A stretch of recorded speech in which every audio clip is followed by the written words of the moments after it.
All those in favour? Any opposed?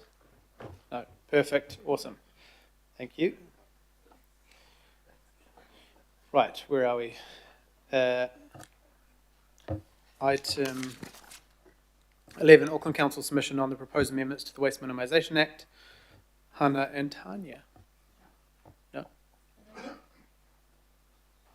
They might have thought we were going to take another 4 hours. Happy to move, Mr. Chair. No, we'll just wait. Well, maybe we'll just skip to item 12.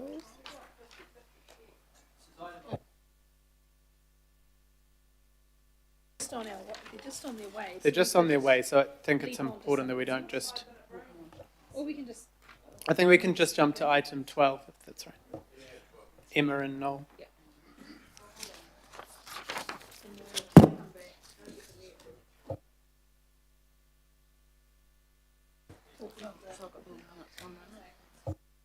Sorry, we'll just switch around the presentation.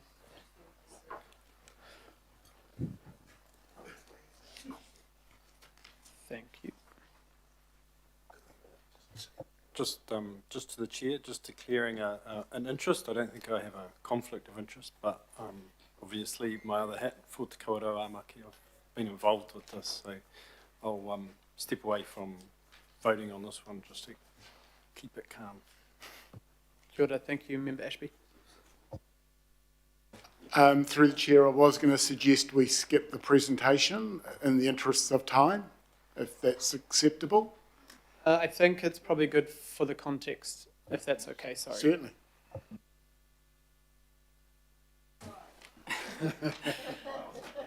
Good afternoon. Good afternoon, everyone. We'll go really quickly through this. My name's Emma Rush. I'm from the Heritage. Actually, were those gentlemen here for this item? Have they left? Yeah, it has. They're just coming back in and just arranged to send a picture of what they're doing to you, I hope. Okay, well, we might just wait because they literally sat through that whole debate. So would we just be able to tell them that we've started on this item? Sorry. Hope you go to I know we're not hearing from them, but I just feel that they sat through that whole debate. I'll just wait till they're here to hear this. That's okay, sorry.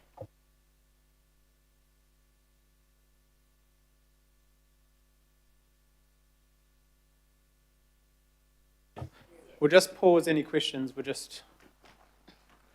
Cool. Thank you. We'll just start item...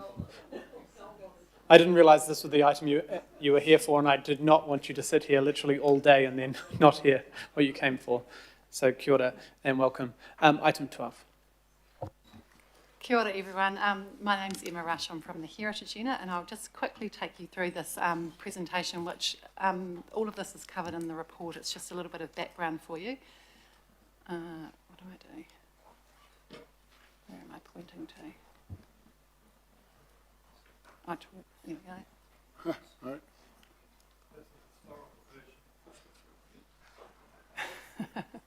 Might have just gone back to... Oh, there we go. There you go. So just this item relates to a proposed plan change that we're seeking the committee approve the notification of. Relates to 4 historic heritage places in the unitary plan schedule. All 4 were scheduled in the former North Shore City Council District Plan. And all 4 of them we've had inquiries from landowners about the integrity of the places. They're all recorded as archaeological sites of Maori origin by the New Zealand Archaeological Association. There's been no previous engagement, as far as we're aware, to understand any mana whenua historic heritage value of these places. And we agree that the scheduling of these places does need to be amended, and that requires a change to the unitary plan.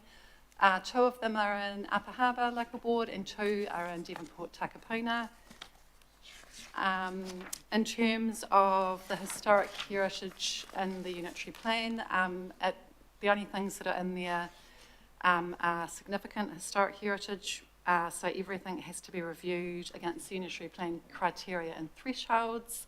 There are 8 criteria which are on the image up there for you, and the regional policy statement directs that if a a place can be included in the unitary plan if it has considerable or outstanding value in relation to one or more of those, and has considerable or outstanding overall significance to its locality or a greater area.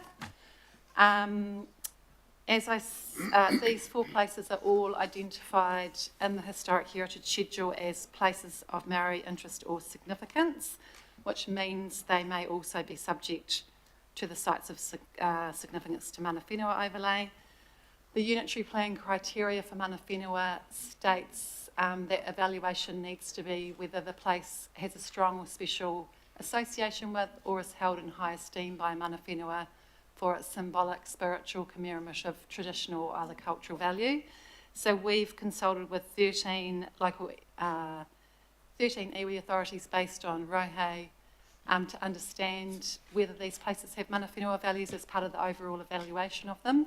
We had feedback from 7 iwi authorities. There was no opposition to the removal of 3 of the places from the Historic Heritage Schedule, but there was support. There was information from the iwi authorities that one of the places does have considerable mana whenua value, which we incorporated into our evaluation. So these 3 places are proposed to be deleted in the plan change. They're not considered to have overall considerable historic heritage value. And this one place in Te Kaua Pass, Greenhithe, is proposed to be retained on the schedule and amended. It was rolled over from the North Shore City Council plan in 2013 to the proposed unitary plan, and the location of it was moved onto this property from the adjacent reserve.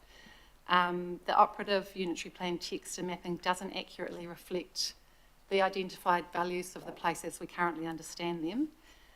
The understanding of mana whenua values from consultation with iwi authorities is that there is value here for a high point that was used historically by Maori as a strategic lookout and communication point within the wider Greenhithe area, which was settled in other areas. And so our council heritage expert has evaluated the place as having considerable historic heritage value to this locality under the regional policy statement criteria A, historic, C, mana whenua, and H, context values. The proposed plan change for this place is shown in the marked up schedule line up the top there, and then the proposed mapping is the image on your right. The image on your left is where the current historic heritage overlay applies, because it applies to the dot that is currently located on the property in a 50-metre radius from that dot. Which dot is that? So the dot in the centre, where the centre of the circle to the left, that little purple dot in the centre. And so a 50-metre radius from that, and that red line is showing the area that the overlay applies to according to the rules in the unitary plan. So that's the vacant dot, not the vacant dot. Councillor Walker, we will have questions where we can go through what is currently in place and what is being proposed to reduce to. So we've engaged with landowners as part of the draft plan change process. We began reviewing these historic heritage places in 2016, and there was some engagement with landowners at that time. For this particular draft plan change, we started talking to landowners last year. Landowners have been given the draft evaluation reports which sit behind this plan change. We asked if they had any feedback. In terms of 11 Te Kaua Pass, we've had email correspondence with the landowner, a site visit in December last year, and an in-person meeting in March this year. And obviously we're seeking to notify this plan change, which really officially starts the sort of official public process, and through submissions and things, that public engagement process can carry on if it's notified. So the recommendation is that this plan change is approved for notification, and just the key points, the unitary plan text and maps do need to be amended. They can't be amended without a plan change. The plan change process enables public input via submissions and will allow the merits of the proposal to be considered along with matters raised in submissions, including landowners' views and any historic heritage values, and a decision would be made on behalf of council by an independent hearings panel. So happy to take any questions. Cool. So just a couple questions to clarify. All four were, how long were they on the North Shore District plan? For some time, so now I did. 2013. They were added to the North Shore plan as a whole set of archaeological sites well before it moved into the unitary plan. Yeah. In the 90s, I believe. And then I can see from the decisions, I wasn't around then, but 2013, the council put all of these back into the unitary plan as they are, that's correct? That's correct. And there was some assessment done, but not site visits Okay. at that time. And specifically on the Green Hive property, currently what is protected is the whole property. Currently, what is protected is it's identified by what's called the Historic Heritage Overlay Place, which is just a dot and not a mapped polygon. And where that dot has a hashtag annotation in Schedule 14.1, the Historic Heritage Schedule, that means the rules apply to a 50-metre radius of that dot. So currently the actual application of the overlay rules are to quite a large area of both 11 Takawa Pass and across onto the adjoining properties, as shown by this image here on the left. So the current operative scheduled mapping is actually a dot, that purple dot in the middle of that property. Okay. And that red line's just the indicative 50-metre radius, which... And the proposal would be to reduce it down to just that. The proposal is to delete the dot, map what's shown on your right there, being the polygon, and amend the line item, see where it says extent of place up the top, instead of to be defined hashtag, it says refer to planning maps to make it clear that it's just that hashed polygon where the rules apply. And I guess for the public, we don't get a huge number of these come to us, but what is the requirements, or what are the limitations, or what are the processes that having either of these, well, they obviously do have it already in place, but a smaller one, what does that mean for the landowners themselves? So that means... In practice. In practice. So that means that within that hashed area, there is a set of rules set out in Chapter D17 of the Unitary Plan. So the rules have activity statuses in line with kind of the anticipated effects of the activity. So, for example, repairs and maintenance, including to gardens, driveways, and things like that, tracks and things, as a permitted activity, subject to some standards. If they wanted to build a new building in that location, they would need to get resource consent under Chapter D17, although I'd also note that the location on this property is also subject to a number of other planning controls. It's in the side yard, it's in the coastal erosion zone in Plan Change 78. So there's other planning implications that would require a building located in that location to need a resource consent as well. And so does that mean the current extent that's over essentially the whole property, they have to do that for anything they do now? That's correct. And so the property was subdivided and some residential development has occurred. So they did get resource consent with the current dot and overlay, but they were required to apply under those rules as part of this consent. Thank you. I'll go to the local councillors first, if that's okay, Councillor Turner. So, Councillor Watson.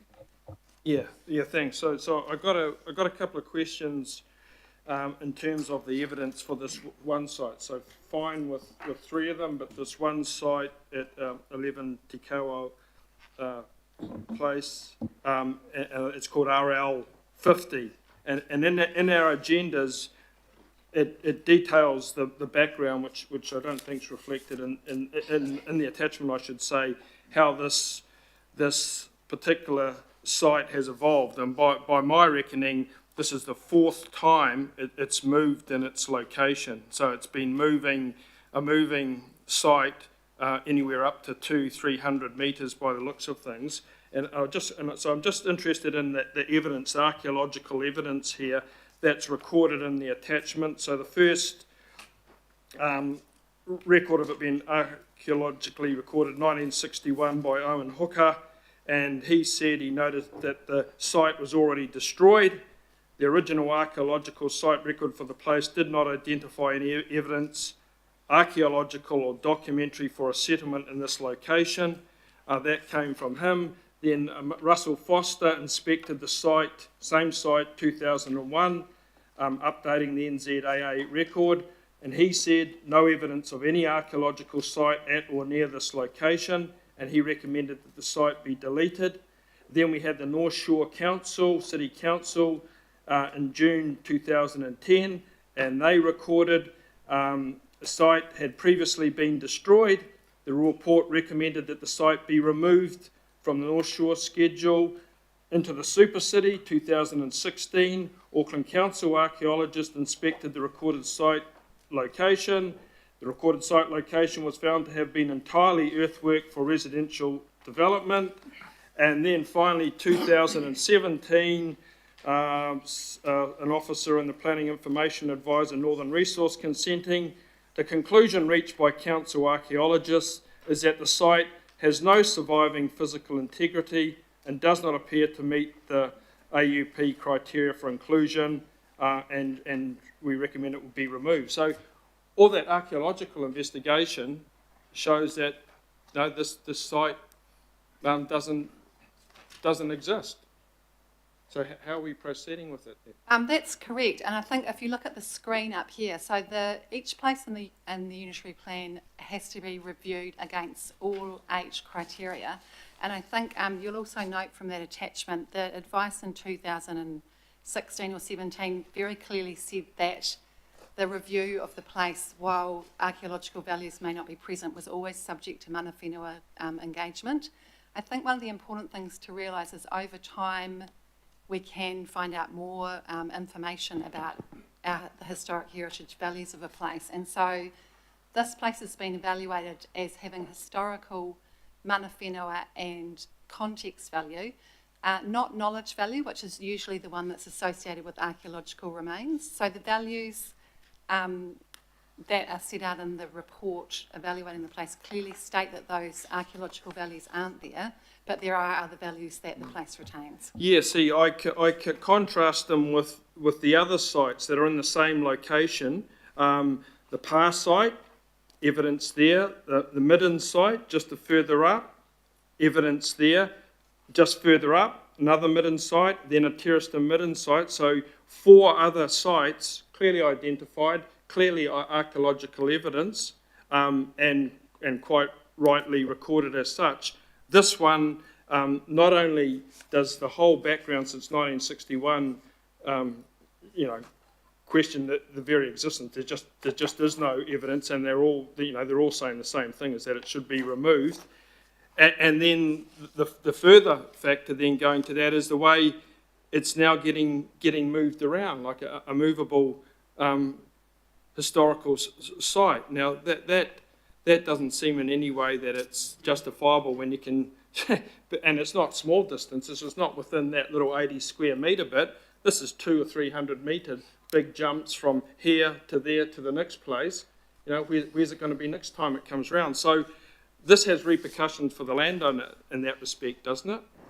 In terms of their property, I think Councillor Hill's probably already alluded to that, but it has implications for that property owner.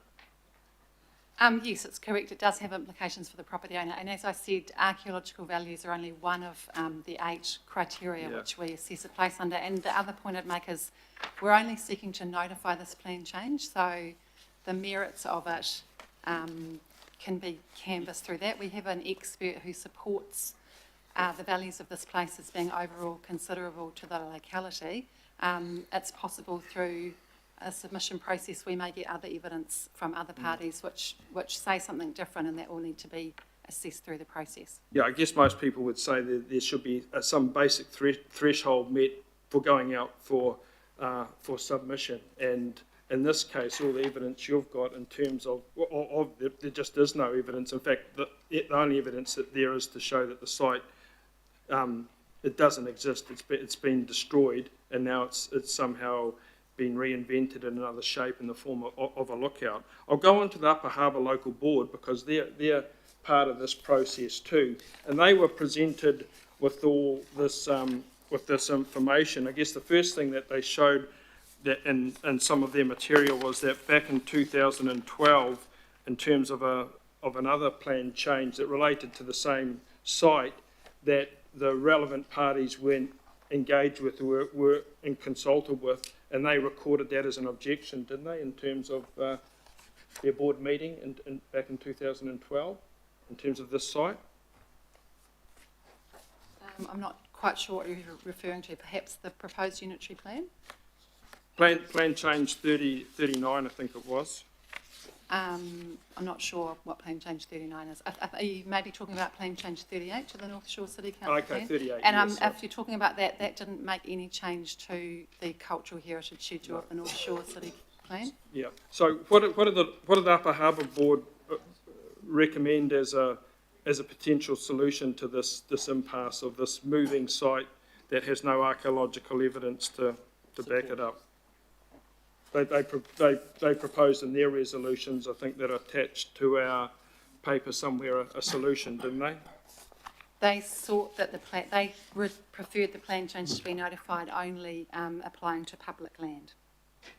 Right. So that, on the face of it, could have been a neat solution where the lookout addition that I think only surfaced in 2024 was retained in the same location, but contained to the public land, not the private land. That is one option. I guess my response to that is the proposed extent of place is based on contours, because the important part is the tihi or the high point. And I guess you could take an analogy as if you had a church that was really important and half of it was on public land and half of it was on private land. Maybe the steeple was on public land. Would you chop that in half because part of it was on public land? Like, it's the whole place that has the values? Yeah. I guess I know I've been on sites. I've seen that lookout. You're literally up in the sky there. It's very high. It has an 85-metre drop away. What's the evidence for it being at that point, other than any other point down there, which was actually closer to the past site that has got proof for it, where you would have virtually the same site down the Waitemata, Upper Waitemata Harbour? What's the specific evidence for the Trigg station, which is there by virtue of a cleared property and development in the 20th century, as opposed to the 1700s or the 1800s, where a lookout could have been anywhere up that face? It's an 80-metre drop. The evidence for this location has come from mana whenua consultation. So what was the evidence? So it's set out in the review. So the evidence is that through oral histories, the place is an important lookout and communication site for them. Yeah, and that didn't exist prior to 2024, is that correct? As I said earlier, over time we can often find out further information about historic heritage values. Prior to this point, as far as we understand, no one has sought to understand what those mana whenua values are. It clearly in the unitary plan is one of the criteria we're required to consider. So we consulted with iwi authorities, and that's the information that's come back to us. Yeah, after the previous, 60 years of other archaeological evidence. This is a similar issue to what we're going through with our Sites of Significance to Mana Whenua program. We're going out and asking mana whenua what sites are important to them. This is a similar situation. Yeah. So just I'll split up my time, Mr. Chair, if you don't mind. I guess the point that I tried to establish in this is that there are other sites there with evidence recognised and duly listed. that go to the other 4 sites in this exact location around this reserve. This site is moving all over the place and has no archaeological evidence. That was all I was trying to establish. Thank you.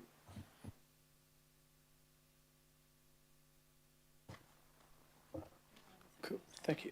Councillor Walker and then Councillor Turner, Deputy Mayor. So, I've got a number of questions, Mr. Chair.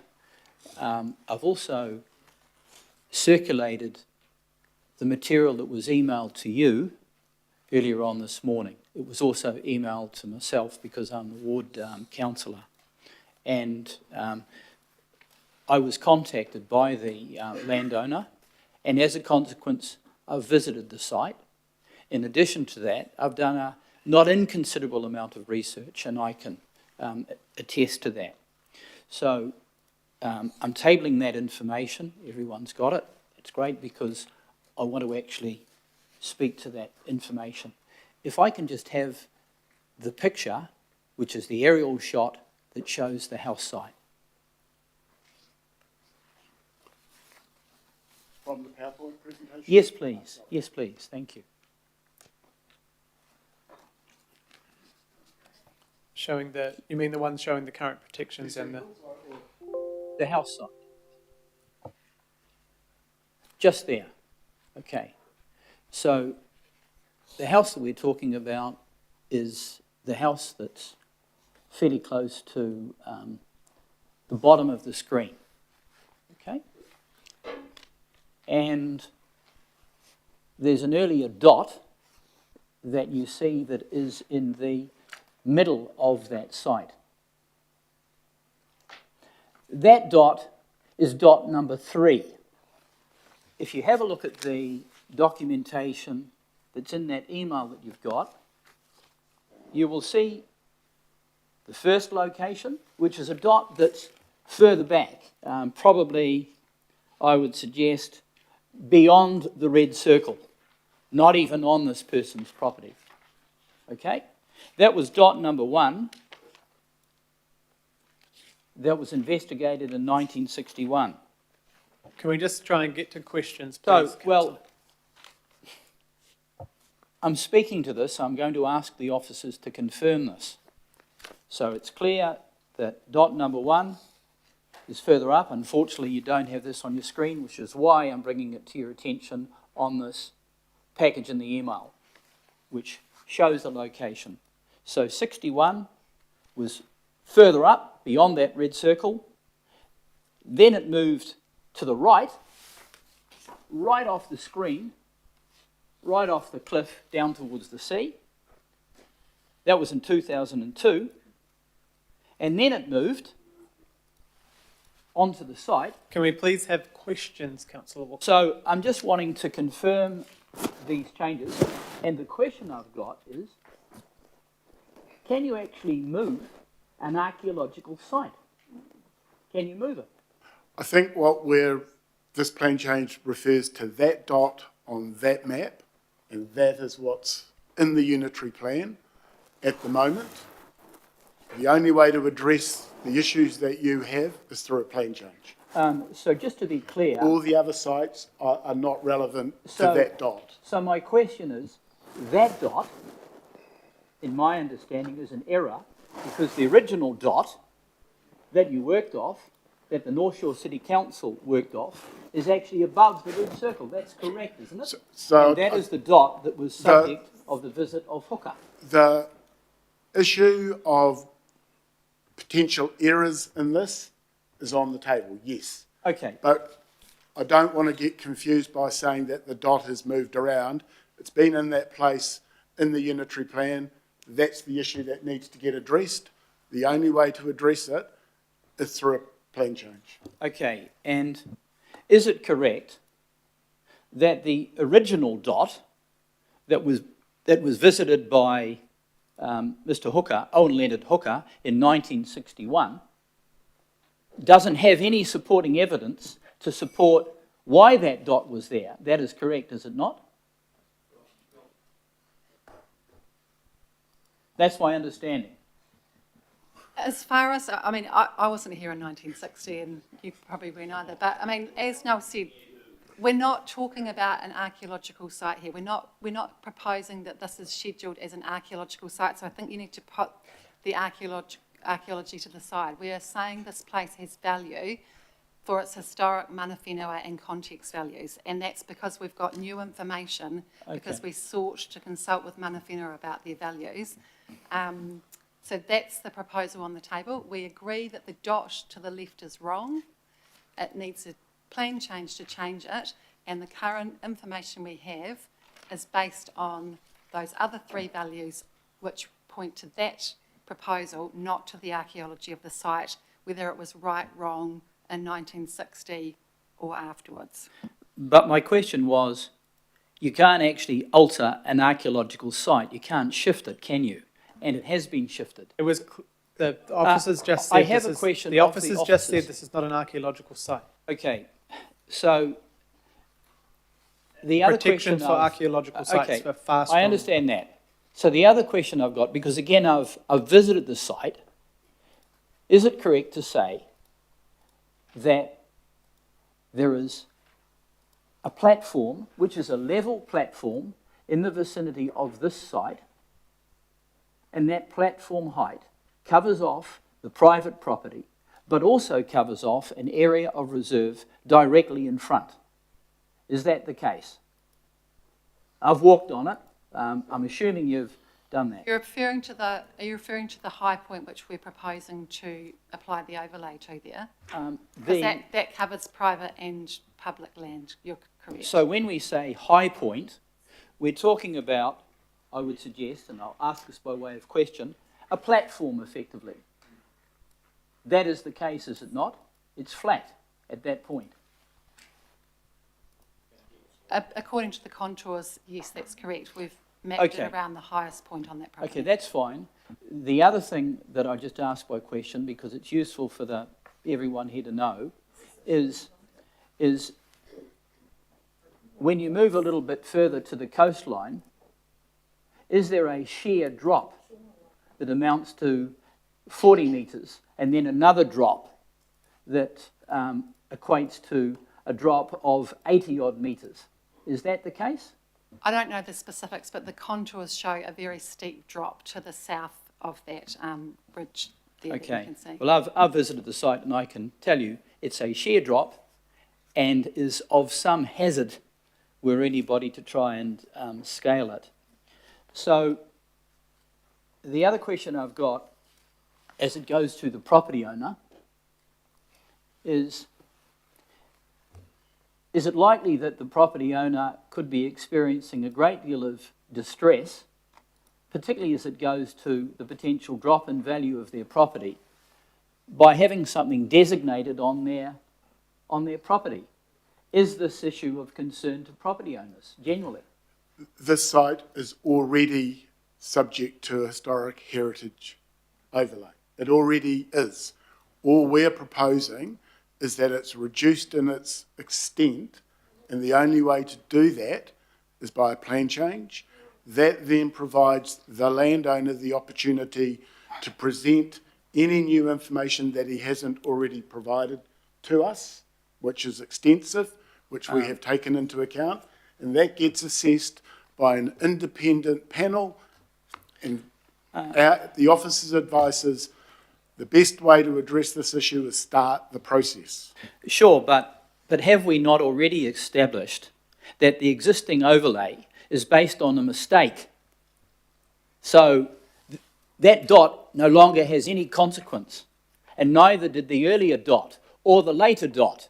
So we've already accepted that those three dots don't have any consequence in terms of any archaeological merit. No, that's not correct. That dot is in the unitary plan, and whether it's right or wrong, it has an impact on the property right now. But is And it correct? And has had that impact Sure. since the 90s. But is it correct that you have offer advice that says that dot there no longer has any consequence? It's in black and white, is it not? No, it says it doesn't have any archaeological value. So it has no archaeological Okay, value. Councillor Walker, if you are asking questions of the officer, let I am. him speak, or I'm going to go to the next person asking Well, questions. through you, Mr Chair, we've established that Councillor Walker. it has no archaeological value, that dot, so that's fine. I'll move on to the other point. Yeah, so Councillor Walker, I will remind you that you were on the council when this was put in place and put into the unitary plan. So this is not all the officers' fault. This was put in there by the council in 2013 to 16. And now the only way to do anything about it, reduce it or remove it, is do a plan change. Currently, the whole site is impacted by this protection that was put in place by the council term 2013 to 16, which is not necessarily the fault of the officers sitting here in front of us. So I might move to other questions and I'll come back to you, okay? Oh, there's quite a few questions, I'll come back to you. Yes, please, because I haven't Thank you. finished. Thank Deputy you. Mayor. Thank you, and I just wanted, for the record, that I wasn't on the governing body at that time. So, anyway, I want to, in the interest of trying to get everybody to the simplified, to the point argument here, if you agreed to the local board's resolution that they acknowledge there have been errors, and I think everyone thinks there may have been errors, and if you wanted to remove this, the only way to do that is a plan change. Is that correct? Correct. So there is no political direction that we could just take it off the list and not do it, correct? Correct. Therefore, if it's not a political decision and we can't take it off today, the only option is to leave it as it is and let the landowner make a submission to an independent hearings panel who will make the final decision. Is that correct? Correct. I rest my case. Thank you. I think that's exactly what we need to know. Thank you. Councillor Turner. Thank you very much. Just some practical questions from my understanding, because, you know, we're all tied up here in paperwork and bureaucracy. So the little purple dot in the middle of the concrete driveway that comes out with that radius to the red circle, that's what we're talking about, correct? What good is it to anybody there? That's a good point. It's Okay. not, Okay, so we all agree that it's not, doesn't reflect the values of the place. It's not. well, I'm in not the even worried correct about their location. value at the Yeah. moment. It's just Can we what- just let staff, you can come back for a second. So, I mean, we can say it as many times and in as many different ways as we can. The only way to change that is through a plan change. So it's Yeah. okay. So my next question is, seeing as that we're probably arguing about a council-caused or a bureaucratic-caused problem, what's the charges to the landowner to do this? And if it is found or determined that it is a procedural problem, does any costs he's incurred get rebated? So the council bears the cost of the plan change in total. The landowner would be responsible for providing submissions and evidence to the process. As part of our engagement with the landowner, I personally have offered the landowner as much assistance as the council can provide within the legislative framework we operate under. And is there any practical movement within the bureaucratic constraints which allows us to shift it to somewhere where it has advantage to mana whenua as well?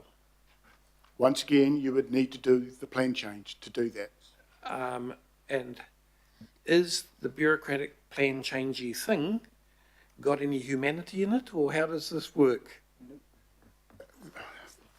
That's a legal RMA question that I'm not, I can't answer that sort of question. Thank you. Councillor Sayers. Well, thank you, Richard. I think that question, my question just got answered by Councillor Turner. Just be interested in terms of that compensation thing. So it seems like plan change isn't a cost to a landowner. I mean, people could get caught off guard here, which has probably happened in this case.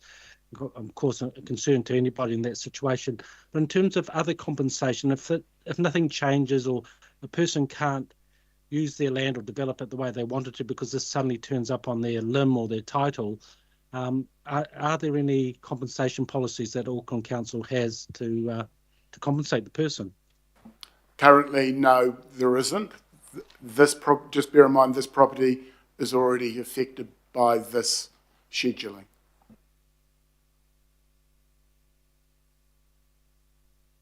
Can I just clarify though, if the property owner wished to do what we were doing, reduce or remove, without us leading this, they would have to pay for the plan change? If the landowner initiated a private plan change, they would pay potentially the full costs of the plan change, which would range between $50,000 to $100,000. So by us initiating a process to reduce the current site and enable further submissions, this is a council-led. We've had this discussion before. You might remember the Firth property. They were wanting us to initiate it. The mayor has said, and others have said, that property owner could initiate it with their own funding. This situation means that it will go into a process that council leads. But, yeah. Next is Councillor Ferry. Thank you. So I just wanted to clarify. So to me, this seems quite straightforward. So I'm just wanting to check my assumptions here. So we have a situation at the moment where the situation on the left applies. What is being proposed is that we go through a notified process that the owner and other members of the public, mana whenua, can take part in to change it to the one on the right, which is a significantly smaller amount of restriction on that land for that landowner than the one on the left. Is that correct? Correct. And through that plan change process, which we're going to pay for, it's possible that due to submissions, the independent panel could find that actually the threshold is not met for that extent of place. Correct. So that would be the process by which the heritage protection could be removed entirely. Correct. So if we don't vote for this to go out for notification, the situation on the left continues to apply. Correct. Unless the owner applies for a private plan change, which would cost them the money. Correct.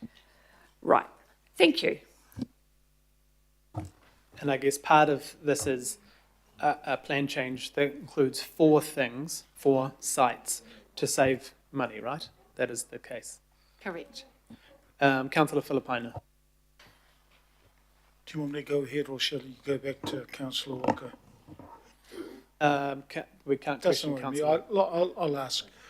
Tēnā kōrua. I just wanted to find out, are there any other settlements that this particular property is noted in? Whether it be treaty settlements, etc.? I can't recall off the top of my head, sorry. And in the one of the attachments, there is a review outlining the values of this place as we understand it, including mana whenua values. So I'll have to check that and get back to you. If it was part of a treaty settlement, for example, Te Kawerau Amaki, would that have an input in regards to the recommendation? We use information in treaty settlement documents and the like to help us understand mana whenua values. So if it was detailed in any of those documents, that would be some of the background resources we would use to do our research to try and ascertain the values of this place. And Te Kawerau Amaki, they would have the opportunity, if this goes out, to have an input in regards to this, wouldn't they? That's correct. It's a public process, so they would be able to make a submission as well as anyone else. Do you know of any other documents that this particular property is listed under, whether it be coastal? Off the top of my head, sorry, I'm not the heritage expert on this place, but I can get some information about that if it exists for you. Again, that would, sorry, just very short questions because I just want to make sure. So if it's a coastal acknowledgement area, that would be discovered, for want of a better term, during the submission process? Correct, and we would have also discovered that during our advice to the council. So the fact that we haven't mentioned it suggests to me that that information doesn't exist. But if it does, it will come out through the hearings process. last question to you both, and thank you so much for the work and the agenda item. Wouldn't it be important for us to end up getting this information out in regards to the plan change? That would be important for us to do that at this stage anyway. Well, I think you're looking at the treaty settlement documents as the holder of all the truth, and that's just not the case.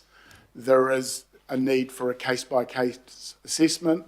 That's why when we go out and look at these sites, we engage one-on-one with mana whenua, and we've done that in the 4 situations that are before you, and we've got 3 answers where they've said, no, it doesn't hold value, and 1 case where they've said, yes, it holds value.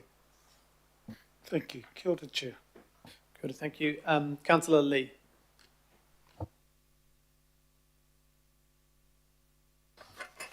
I'm always interested in matters of heritage. I was the chair of the Heritage Advisory Panel for 6 years in this council. Hang on.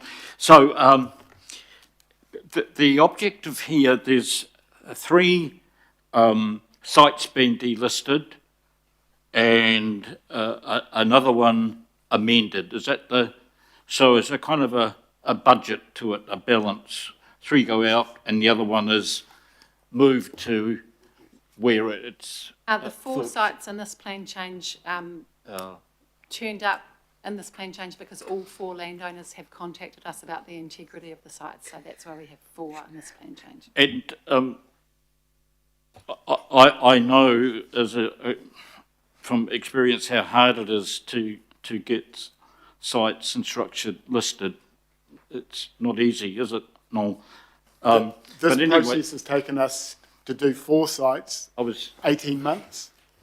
We were discussing the Michael Joseph Savage Memorial Fountain, and it was considered very hard indeed to get that listed. But anyway, the idea of delisting here of these sites is to protect the credibility, I take it, to protect the credibility of those that are listed. If there are sites listed which are not credible, then it starts to undermine, if you like, the mana of heritage scheduling. Correct. Okay. But my concern is when you move things around, a moving dot, that also is likely to undermine credibility, particularly when you move it to a site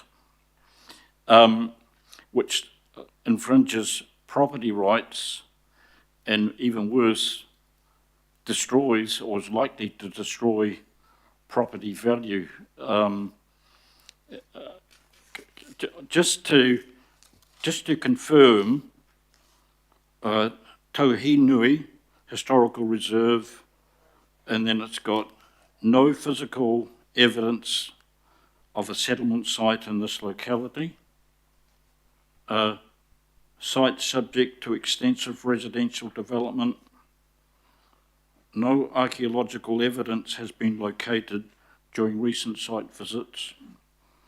Consultation with iwi authorities identified this place has historical heritage as a lookout during Maori occupation of the area. But it'd be good to see a little bit more evidence in that. Is the iwi authorities you're referring to, is that to Kauroa Maki? Correct. And is the iwi authority Edward Ashby? He's the person that's given advice to date on this, in conjunction with some other. He's other the person. members. Kia ora, Ed. He's the person that you were discussing how the site was going to be moved. Not how the site was going to be moved, what the mana whenua historic heritage values of the place may be. when you talk about mana whenua and iwi authorities, all I see is Mr Ashby. So is it Mr Ashby when you talk about iwi authorities? We consulted 13 iwi authorities in relation to these places, and 7 gave us specific feedback. A number of others deferred to different iwi authorities in relation to this. So we have spoken to Ed Ashby, and we also are aware that he has had discussions with other members of iwi authorities in relation to the values at this place. I have a copy of correspondence, and it's difficult for me to make a decision when it's been heavily redacted. Why should something of historic heritage be heavily redacted? It seems to me that there's quite a lot of guesswork involved in this, and it's probably not, in terms of going back to your overall objectives here, to protect the credibility of historic heritage sites, that you have a little bit more evidence, given the stakes in terms of damage to property value. Do you think this is just a little bit undercooked compared to normal listing? Just to Councillor Lee, I'm not talking to you, I'm talking to the officers. Yes, and I'm the chair, and just bringing in member Ashby, Ed Ashby personally into this discussion. Yeah. The evidence that you provided. No, but I'm just saying, can we just keep it to the iwi authority as it is said, instead of picking up representatives of that iwi authority? So there are a number of answers to that question. Yes, the integrity of the schedule is important. The schedule at the moment is the area to the left. That undermines the integrity of the schedule. The area to the right has evidence. It is held by the courts through the RMA process that the experts in mana whenua values are mana whenua themselves. They would be expected as part of Council's plan change process in the hearings, to present supporting evidence in conjunction with Council. So, and the only way to test that is through a hearings process. Otherwise, we're stuck with the area to the left, which has, I'm not an economist or a valuer, but I would suggest that has more impact on the property than the situation to the right. So from what we see, the non-redacted bit from Edward Ashby was that it makes sense for what I was told of the use of the site and impressions when you were on it. So, with all due respect, that's not particularly rigorous evidence that you would normally be expecting, if indeed the objective of the exercise is to protect the credibility of heritage listing. Is it not? The impression, So, I feel. This is an intangible value we are discussing. We talked about that a bit yesterday. It is, in this situation, it is the iwi authorities' advice that this area has significant values from a mana whenua perspective, and the council's now following the process to test that. My concern is with this affair, well-meaning as it is, it will likely end up in a legal dispute. It will likely engender publicity at a reasonably volatile time, and that the council's position will be difficult to defend if all we've got is a half-redacted email and correspondence, kia ora Ed, and ngā mihi Rebecca. It's pretty thin to base something on that's going to cause such an impact on that property owner when there is a site nearby where someone could also have a feeling or an impression that is of historic heritage. But this is just not good enough. This is not good enough, really. Councillor Walker.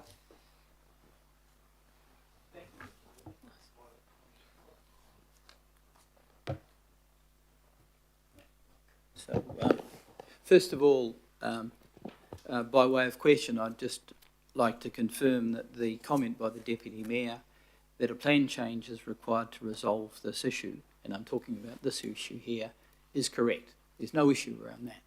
Okay? So the next question I've got is, it's accepted, is it not, that the area in contention is supposed to be a lookout. That's correct, isn't it? That's to lookout?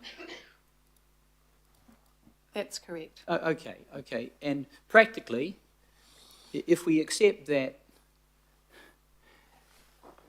the lookout could equally be on the reserve in front of the property, where there's a flat area, and that location also offers views that are panoramic, is it possible that the lookout could be on the council reserve in front of the property? I know that. I'm just asking the question. Is that possible? The proposed plan change mapping there is based on contours. It's possible it could be in all locations, but we have an expert that supports that location, and the only way to test that and to get it off the dot on the left is through a plan change. So we can talk about possibles, probables. It could be here, it could be there. The whole area was settled by Maori. If we actually went out and looked, we might find all sorts of stuff there. So it's a little bit... But if we establish as truth that it's got a flat contour, I've been on the site, there's a flat contour, so the lookout could be in front of the property, and that could still be expansive. Is that a possibility? That could be considered. Councillor Walker. I'm just asking whether it's a possibility. That would be a possibility through the hearing. This is not a hearing. No, through you, Mr. Chairman. That was not my question. I was just asking whether it's a possibility. Well, I think we are guided by the expert advice we receive, and that expert advice says that hatched purple area is the lookout. Now, that will get tested, and it is possible that it gets altered through the plan change process. Okay, so I guess the question I'd ask through you, Mr. Chair, is if it's accepted, as Councillor Lee has pointed out, that there's room for movement here, that there is a lot of conjecture. If we also accept that there's a significant impact on the property owner of having a designation on their property, could we not allow some time for the various parties involved to reconsider? And my question around that is, you know, if we were to put this particular item to one side, pending that process, is there any urgency? There is no urgency, but this has been requested by all four landowners since 2016. I urge caution about thinking that as a result of the deferral, further information will be obtained that would change council's or the council officer's advice, given that that information is related to the mana whenua values issue, not the archaeological site issue. So unless mana whenua provide additional advice which changes where that purple hatches, I don't advise the need for any deferral. Through you, but we can't second guess what mana whenua might say. They might say, well, yeah, it's okay to shift it. That's practical. There's still a lookout there. We have asked mana whenua that question. Well, I don't need to know the answer to that right now. You but did, it is possible. It is possible. Councillor Walker, I think we do need to move on. The issue is, if we leave this, we are then leaving the entire property covered in the constraint in the site of significance. Through you, Mr. Chair, but by way of question, if we advance to a plan change against a situation where there's a designation on the property owner's property that's really bad, I mean, if it was in front of my property or somebody else's property, I'm sure they'd say the same thing. Do you understand that the whole property is covered by, it is a matter of, do you understand that right now? I just want to understand. Yes, and that's Okay. based on information that everybody accepts is wrong. But So it- that's a bit of a kite that you're flying. But we don't get to choose if that's wrong. It's in the unitary plan, which is legally in place. That's Councillor Ferry. Thank you. So, so the process by which we address the concern that's being raised that there may not be sufficient evidence for the situation on the left or the situation on the right to apply to this piece of land, what is the process that we would use to test the evidence and get a decision and a way forward on whether the left should apply, the right should apply, or there should be nothing on this site? What is the process we would use for that, please? A plan change. And what is the process that we're being asked to sign off on with this resolution? A plan change. Thank you. Councillor Baker. Yeah, thanks, Noel, so very clear. So just so, because I'm looking there and I've got the pictures and really helpful. So this is a historic lookout, because I'm really confused about what Wayne Walker's been in the tone of his questions. And so this is potentially a historic lookout with no plans to build any lookout or any other thing. That's correct. Yep. And so what impediments, considering that when looking at the photos provided, and I'm sitting here with the most up-to-date, which I note we got up-to-date aerials through council, what impediments, considering that it sits, there's a trig station. In my understanding, trig stations are reasonably well protected because they are a triangulation station for thing. So what protections, considering it, and then as Wayne has described, it sits on a sheer drop on the edge, what are the impediments that this would potentially place on the property owner? And so, it is really important that we consider that. So what are the practical impediments that this would place on any property owner? So the Historic Heritage Overlay controls activities including new buildings, subdivision, demolition, modification of the place. So if you wanted to, but then activities like gardening and maintenance and repair are all permitted. So the impediments are primarily relating to if someone would like to build a new building in that location or undertake earthworks to change the contours of that, things of that nature. And that is purely in that hatched area, so it doesn't, there's no setback or anything off that. It is just purely in that area. And looking at the and I guess we actually own we own probably half of that. So they wouldn't be able to put something in that area on the sheer drop or on the trig station. That's correct. The rules only apply to where the hatched area is. There's no buffer or anything of that nature. Okay, thanks very much. And I remember Desley and I sat in the back of the room here, and that picture on the left was the subject of huge debate amongst the governing body, and there's 3 or 4 who were on the governing body at the time in the room. That was a huge debate as to how big those circles were going to be. And I seem to recall that was one of the smaller ones. It could have been a damn sight worse. So, we sat there and watched all that happen. And, yeah, so really interesting. Thank you. Thank you. Councillor Turner. Just finish with one more simple, obvious question.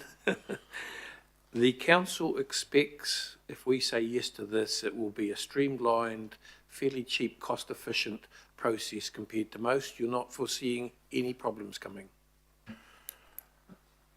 I can't give that guarantee. Anything to do with the plan change is uncertain, but the council bears the majority of the cost, if not all the cost. As I said, we've reached out to the landowner and offered him assistance where we can. Obviously, we can't present the case for them, but we have advised him about how he could manage this process. Thank you. Thank you. Councillor Watson. Two-part question to this. It's in the first instance, is such a designation historic heritage? Does that appear on your title or your LIM report for your property? Correct. Okay, so it does. And anyone who's buying property knows how designations can affect potential purchases. So it's on your property file. As far as your options go here, yes, go out for a plan change. From an archaeological perspective, and I've got two stages to this presence, or an evidence perspective, there are other options here, aren't they? Because we've got three other options in us here where they're getting deleted. These sites are getting deleted. And when I look at the recommendation, no physical evidence, site subject to extensive residential development, archaeological site was recorded as excavated, no archaeological evidence, etc., etc. That's, in archaeological terms, that's exactly what's been said about this site, isn't it? As I explained earlier, this site has been evaluated as having value for its historic, mana whenua and context values. So no, my question was in terms of archaeological values. I'm coming to the mana whenua one next. They're pretty much the same things that's been said about this site. Well, we're not looking at the archaeological values of the other sites or this site. This is the proposal is to recognise this place for those values. And it's clear in the review that the archaeological values, are not, there's no evidence of archaeological values in this location. The values are other values. Well, great, okay, that's what I want to establish. Now, in terms of the onus of proof here, what we seem to be saying is that in respect of the mana whenua values, I think the word impression was quoted. What's the ability to flip that and put the onus of proof then on mana whenua? You're putting the onus in terms of the notification on the private owner who's been through this process for the best part of a decade battling this. What is the ability to say to the mana whenua the same thing you're saying to the property owner, I approve it? That's certainly an option. That's not the process that council has followed for its other proposed plan changes with the sites of significance work program. But I guess another answer that I'd add is through the plan change, if we're saying this place has historic heritage value for its mana whenua values, that will have to be established through the plan change. If the landowner seeks that this place isn't included as a historic heritage place, mana whenua will need to provide through the submissions and hearing process evidence of the mana whenua values of that place to support the scheduling of it. I guess to get to the point we are today, and what I'm really asking is that we've heard the reference to an impression. I'm just wondering what the evidence or the compelling detail that has been presented to you that enables someone in 2024 to rock up onto the property and say, right guys, there it is, that's where there was a lookout. So that's a reasonable question I think any property owner would ask. It goes to everything else about the considerations for historic heritage listings. What was it that was given to you that supported the claim? And I have been there, I've been on the site, so I know what the range of choices is for a potential lookout. What identified that particular little hatched area then as being a lookout?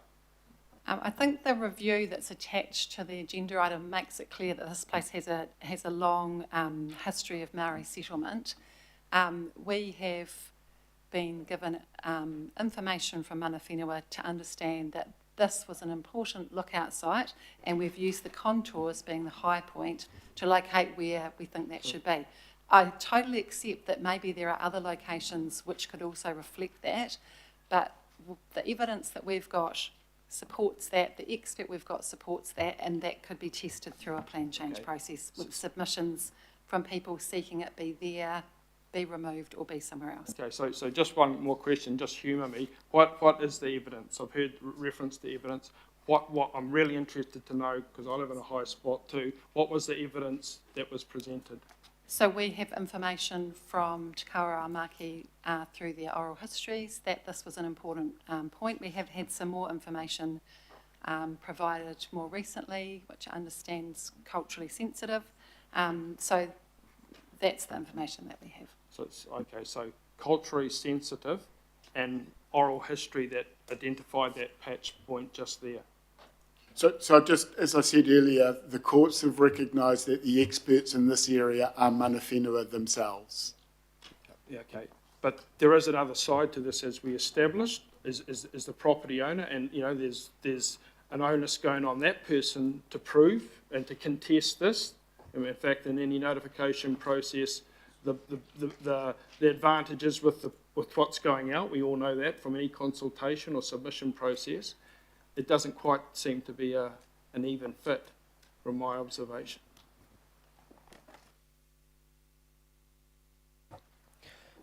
Councillor Dalton. Thank you. The councillors are working very hard, and I think where they're trying to get to is a deferral of this particular property. My question is, if this was removed from this plan change, how long would it need to wait to go to another plan change? And I guess as a second question to that, could council very well choose not to do a plan change for it in the future?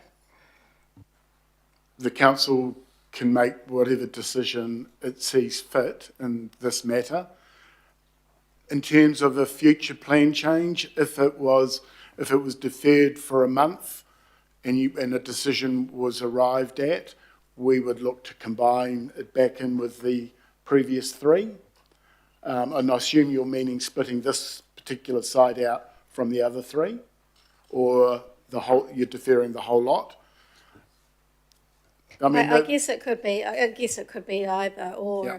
if that's what. But there is the only urgency that surrounds this is coming from the landowners, who since 2016 have been wanting this matter addressed, and it's. I mean, the criticism lies at council for not getting on with it earlier. I mean, I completely get it. I feel like we're actually in a plan change hearing trying to defend or not. I mean, this is yet to happen, and the decision's very clear. I'm just wondering, is there a risk to the owner if this was deferred that they'll be waiting a lot longer? It could be waiting till the unitary plan review. Yes, and so if indeed this one did get split out, it could possibly wait for the unitary plan review. Correct. Absolutely, no doubt in my mind. I'm surprised we're still. Yeah. So my understanding is we have to prove that we want to reduce it from the current big one to the small in the first place. And if we waited for the unitary plan review, that's another 4 or 5 years. That's correct. Councillor Lee, last question, and then we're going to have to move. Thank you.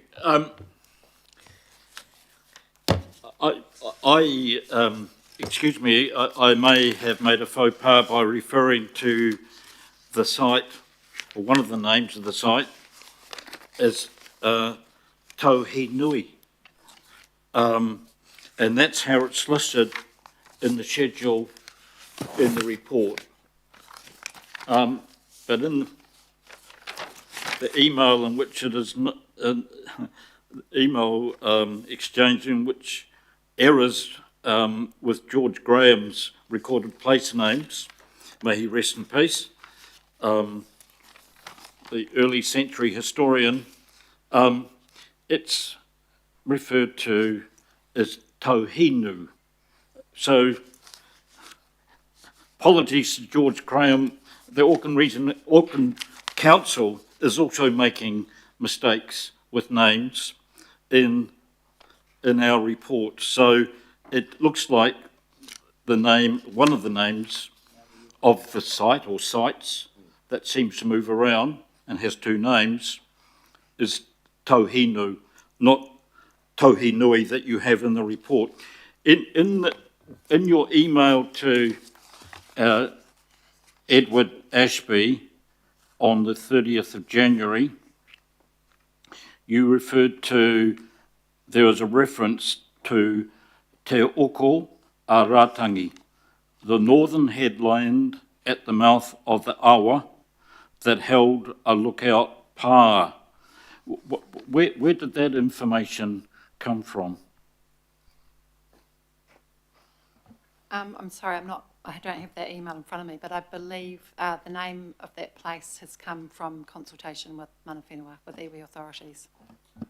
So pā is a structure, and therefore normally there'd be an archaeological survey. Do we have archaeological advice? May I ask, do you have archaeological qualifications?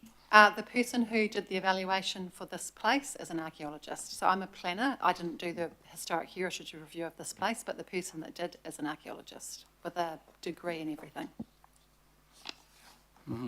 Okay, thank you. Right, we'll just get you both to step back. Thank you. Thank you for answering questions. May I foreshadow an amendment, Mr. Chair? I think you have it. It's moved and seconded. Yeah, do we have, move it to the original? Councillor Baker, Councillor Filipina. Moved. If you want to move your amendment, you can now, Councillor Walker. So the original is moved, and then there's an amendment. Okay, and through you, Mr. Chair, I have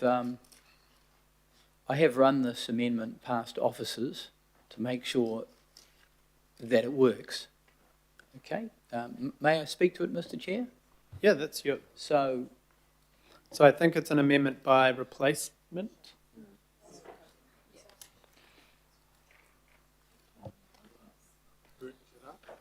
is it up, Mr. Chair?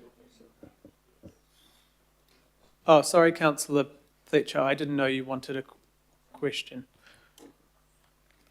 I can just speak to it then. I can wait. I can speak to the amendment. Are Thank you sure? I I didn't mean to not see that you asking. Would you like your question asked? Yes, I would prefer to put a question firstly before we debate the matter. Yes, thank you.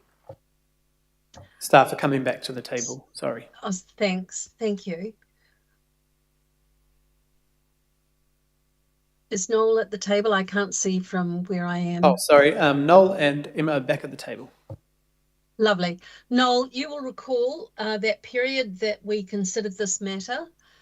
You will recall there was some scepticism because some of us had actually been to this particular site. Given that there was an amendment that there be a suitably qualified person, an expert in this field, conduct a peer review, that was lost on the advice of officers that it wasn't required. Can you, the way that I look at it, when you act in haste, you do tend to repent at leisure. As I understand everything from what has been discussed today, the only remedy for these landowners who really feel failed by the system is that we do take, sorry, I've just got someone calling, that we actually do assist them. And given, I think, we failed them in a duty of care, it's only appropriate that council meet the costs of this. Would you say that would be a fair outcome given the circumstances and given the failure to do a peer review on this work at the first place, as somebody who was present at the time, as I was? Thank you for the question, Councillor Fletcher. As I walked off from the table, I shook the hand of the landowner and did say to him we would offer all the support we could. So yes. Yeah. So question. I think there's a real lesson here in terms of how council conducts itself. Sometimes we feel these time pressures, but we had the opportunity to do a review and we chose not to. And I think that's why it's taking so long now, that for those of us who were present at the time, we find this a difficult pill to swallow because we know the trauma that it's put that family through. Thank you. Sorry, just Question